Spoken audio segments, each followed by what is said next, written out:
You wake up to a list. 50 goals. Get fit, build a business, travel more, read 30 books, learn Spanish, find purpose. It looks impressive, doesn't it? You feel productive just seeing it. But Seneca would look at that list and laugh. He'd say you don't have a plan for life. You have a plan for distraction. You think you're chasing freedom, but you're just rearranging your chains. You call it ambition. Seneca called it waste. While we are postponing, he wrote, life speeds by. You don't need more goals. You need one reason to live, because the man who aims everywhere hits nowhere. Having too many goals doesn't make you successful. It makes you scattered, divided, weak. You tell yourself you're building options, that you're keeping doors open, but every open door drains the energy you need to walk through just one. Seneca warned about this 2,000 years ago. He said, "It is not that we have a short time to live, but that we waste much of it. Time isn't your problem, focus is. Every goal you add becomes a new master. Each one demands time, energy, and attention, the only currency you truly own. The more goals you serve, the less life you live. You start to confuse movement with progress, effort with direction, busyness with purpose. You start living as if success were a collection of checkboxes, not a state of being. And one day you look up and realize the truth. You've been preparing to live instead of actually living. That's why having too many goals is the worst thing you can do. It divides your time, erodes your focus, and steals the meaning from your days. Seneca's philosophy wasn't about doing more. It was about living wisely, and that begins with doing less. Seneca believed that most men die long before they stop breathing, not because life is short, but because they spend it on everything except living. He wrote, "People are frugal in guarding their personal property, but as soon as it comes to squandering time, they are the most wasteful of all. You can lose money and earn it back. You can lose possessions and replace them, but time, once it leaves your hand, is gone forever." Modern man doesn't waste time by being lazy. He wastes it by being busy. You think a crowded schedule means progress. You call it discipline. You even brag about it. But what you're really showing off is your inability to focus. When your day is carved into tiny fragments, an hour here for emails, 30 minutes there for the gym, 15 minutes to plan a new project, you don't own your time. You lease it to your distractions.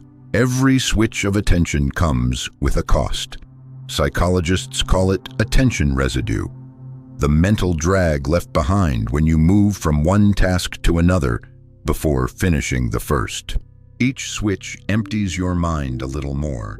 Each unfinished goal leaves a tab open in your brain, consuming bandwidth even when you think you're resting. Seneca would call this madness. He lived in a time without notifications or deadlines, yet he saw the same disease. Men running everywhere and arriving nowhere. He said, "To be everywhere is to be nowhere." And that's what happens when you chase too many targets. Your energy, your attention, your best hours, they're divided into crumbs too small to nourish anything real. You tell yourself you'll focus later, when things calm down, when you have more time. But that moment never comes, because fragmentation breeds more fragmentation. The man who chases 6 paths never finishes one. The man who delays living for the right time dies waiting for it. Look at your calendar. How many things on it are truly yours? How many exist only because you said yes to someone else's idea of success? Every extra goal steals a block of time that could have gone to mastery, to reflection, to peace. And no matter how hard you work, those fragments never add up to a whole life. Seneca didn't fear death. He feared never being truly alive. He'd tell you that every day wasted in pursuit of too many things is a small rehearsal for the grave. Because when time slips through divided hands, it doesn't make a sound. So ask yourself this: are you using your time or just spending it? If your answer is the latter, then your goals aren't leading you anywhere. They're just keeping you busy enough to forget you're lost. Seneca once said, "To be everywhere is to be nowhere." He wasn't just speaking about travel or ambition, he was describing the chaos of a divided mind. A mind stretched across too many directions becomes shallow. You might look productive, you might even feel important. But depth, the kind that builds mastery, originality, and peace, only grows in stillness. When your attention is constantly scattered, your thoughts never have time to mature. They sprout but never take root. Modern psychology has a name for this: attention residue. Every time you switch from one task to another, a piece of your focus stays behind. The result is mental clutter. You're physically present in one goal, but mentally haunted by the 20 you left unfinished. You think you're multitasking, but what you're really doing is multi-leaking. Leaking focus, leaking energy, leaking life. Seneca would call this a kind of self-inflicted poverty, because the richest man is the one whose mind is undivided. He said, "Nothing is so certain as the fact that the foolish are always getting ready to live and never living. The more you plan, the less you experience. The more you chase, the less you arrive." Think of mastery like forging a sword. The metal needs constant heat, constant hammering. Interrupt the process too often and the blade never forms. Your focus works the same way. A man who divides his effort among 10 crafts becomes average at all of them. A man who devotes himself entirely to one, endures its boredom, its repetition, its loneliness, becomes unstoppable. Because true strength isn't the ability to start many things, it's the courage to finish one. The modern world rewards the opposite. It seduces you with variety. Learn this, try that, start now, optimize everything. But this endless stimulation creates men who know many surfaces and understand nothing deeply. They read quotes instead of books. They take courses instead of practicing. They chase the appearance of progress instead of the transformation it requires. Seneca would see this as tragedy, a life spent moving without moving forward. He would remind you that greatness is born from monotony, that focus is not confinement, but liberation. Because when you no longer need to be everywhere, you can finally be somewhere. Ask yourself, what could you become if all your energy pointed in one direction? What would happen if you gave your full attention to one craft, one calling, one truth? Until the noise fell silent and only the work remained. The answer is what Seneca called wisdom, the rarest form of success. And it begins the moment you stop mistaking motion for meaning. Most people don't have too many goals because they're ambitious. They have too many goals because they're insecure. They confuse achievement with identity. They chase approval, not purpose. Seneca saw this weakness clearly. He wrote, "To be everywhere is to be nowhere." A man scattered across every pursuit isn't driven by passion. He's driven by fear. The fear of being unseen, unimportant, replaceable. So he collects goals the way others collect trophies. Each one says, "I matter." But deep down he knows the truth. He's not chasing success. He's running from emptiness. The ego always wants more goals, more validation, more noise. But the self, the deeper part of you, only wants one thing: alignment. The ego says, do everything. The self says, do what matters. The ego wants applause, the self wants peace. Look at the goals that fill your mind. How many of them are really yours? How many belong to someone else's definition of success? A parent, a boss, a stranger on social media. When did your dreams become a group project? Seneca called it slavery in disguise. He said the man who depends on others for approval is never free. And the same goes for your goals. When they exist to impress, they own you. The Stoics believed that virtue, not victory, should guide your life. That a man's worth isn't measured by the number of his achievements, but by the clarity of his reason. So ask yourself, would you still want your goals if nobody could see them? Would you still pursue them if they brought no praise, no recognition, no applause? If the answer is no, then your goals aren't yours. They're just masks, built to hide the discomfort of not knowing who you are. Seneca would tell you to stop chasing admiration and start chasing alignment. Because a man who knows his true aim no longer needs validation. He no longer fears missing out. He no longer wastes years running in every direction. He simply walks his own path, one step at a time, toward a destination chosen by reason, not ego. The tragedy of modern ambition isn't that we aim too high. It's that we aim at everything, and in doing so, we forget what truly matters. To live deliberately, not decoratively. When you live chasing too many goals, life begins to fracture. At first, it feels exciting. Every day filled with motion, tasks, plans, possibilities. You wake up busy and mistake that for being alive. But beneath that surface, something starts to decay. You lose mastery. You spread your efforts so thin that nothing ever matures. The book you wanted to write stays half-finished. The business idea never leaves the notebook. Your skills plateau because you never sit still long enough to sharpen them. You become a man of beginnings, not completions. Then comes the exhaustion. You confuse tiredness with productivity. Your brain never shuts off. Your body runs on fumes. Every new goal you add feels like hope, but it's really another weight on your back. You start living in a permanent state of almost finished, almost ready, almost there, and almost becomes the story of your life. Seneca warned that life is long if you know how to use it, but most men don't use it, they fill it. They fill it with projects, ambitions, distractions, anything to avoid sitting with themselves. Because silence exposes the truth. That motion without meaning is just a prettier form of despair. The modern world celebrates this despair. It sells you the illusion of progress. It tells you that busyness is virtue, that burnout is a badge of honor.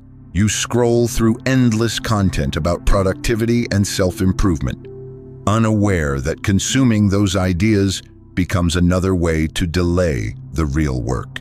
You collect motivation instead of mastery. You chase dopamine, not direction, and slowly the cost rises. You lose presence with the people you love. You stop listening when they talk. Your mind drifts to the next task, the next target, the next high. You can't rest because rest feels like guilt. And when you finally stop, when the noise dies down, you feel nothing. That emptiness is the bill for a life divided. Seneca would call it spiritual bankruptcy. He saw men in his own time chasing politics, fame, wealth, always seeking more and yet always hollow. He wrote that no man is more unhappy than he who never faces adversity, for he is not permitted to prove himself. But the modern man's adversity isn't hardship. It's abundance, too much choice, too many paths, too many goals. You can't prove yourself if you never stay anywhere long enough to be tested. You can't build strength in constant motion. You can't find peace when every thought is an open tab. The tragedy isn't that you failed to achieve enough. It's that you never chose one thing worthy of your life. And when your days are over, you'll see the truth Seneca saw, that you didn't run out of time. You just spent it poorly. You don't need more goals. You need fewer that matter. Because meaning doesn't come from doing everything. It comes from doing one thing with everything you have. Seneca didn't teach men to abandon ambition. He taught them to discipline it. He believed the problem wasn't desire itself, but desire without direction. A life spent chasing everything except what truly matters. He wrote, "It is not that we have a short time to live, but that we waste much of it." To Seneca, time was life's only real wealth, and wisdom was learning how to spend it well. His remedy was simple but radical: contraction. Fewer pursuits, fewer attachments, fewer illusions, because the less you need, the less you can be controlled. The Stoics saw freedom not as having everything, but as being mastered by nothing. They understood that most suffering doesn't come from pain, but from confusion, the endless tug of wanting 100 different things and belonging to none of them. A man who lives like that is a prisoner of abundance, but a man who knows what is enough cannot be enslaved. Seneca called this principle satis, sufficiency, enough food, enough wealth, enough ambition. Beyond that, more doesn't enrich you, it dilutes you. He warned that the mind, like a cup, can only hold so much. Pour too many desires into it, and even the purest purpose overflows and is lost. This is the logic of less. When you narrow your focus, you amplify your strength. When you limit your desires, you free your mind. When you accept that life is finite, you begin to live with intention. Memento mori, remember you must die. To Seneca, this wasn't morbid, it was clarity. Knowing death is near makes your choices urgent and precise. You stop wasting years preparing to start. You stop confusing what's impressive with what's important. You start living as if every day were both a gift and a countdown. He would tell you this: if your time is limited, then your priorities must be too. If your life is precious, then not everything deserves a piece of it. The modern world teaches expansion. More goals, more effort, more everything. Seneca's wisdom teaches contraction. Less noise, more meaning, more life. Because a man who learns to choose less doesn't live a smaller life. He lives a sharper one. And in a world addicted to excess, that clarity is the ultimate strength. Philosophy means nothing without action. Seneca wasn't a man of empty words. He believed wisdom must show itself in discipline, in how you live, how you spend your time, and how you choose. So let's turn philosophy into practice. Here are 7 steps to reclaim your focus and your life. Step 1, scan. For 7 days, write down everything you chase, every project, every goal, every commitment. Beside each one, note how much time it consumes and who it truly serves. You'll be shocked at how many of your so-called goals belong to someone else. Awareness is the first strike against chaos. Step 2, eliminate. Seneca said, "If a man knows not to which port he sails, no wind is favorable." Cross out every goal that doesn't lead toward your true destination. Be ruthless. Each deleted goal is reclaimed energy. Think of it as pruning a tree. Only what remains will bear fruit. Step 3, locate your one true goal. Ask yourself, if I could accomplish only one thing in the next 10 years, what would make me proud to die having done? That's your North Star, the axis around which all other efforts should turn. Everything else is a distraction dressed as opportunity. Step 4, encapsulate. Protect your time like a fortress. Block sacred hours each day, 90 to 120 minutes, for your deepest work. No messages, no noise, no multitasking. Let that be your daily ritual of mastery. Seneca wrote, "No man is more unhappy than he who never faces adversity." Guarding your time is adversity, but it's the kind that builds strength. Step 5, commit. Tell one person you trust, not the internet, what you're focusing on. Accountability is powerful when it's private. Public validation kills focus. The moment you announce your goals to be praised, your brain feels rewarded for work it hasn't done. Seneca would call that false victory. Step 6, test. Run a 90-day experiment. Measure progress not by how many goals you add, but by how deeply you advance in one. Depth compounds.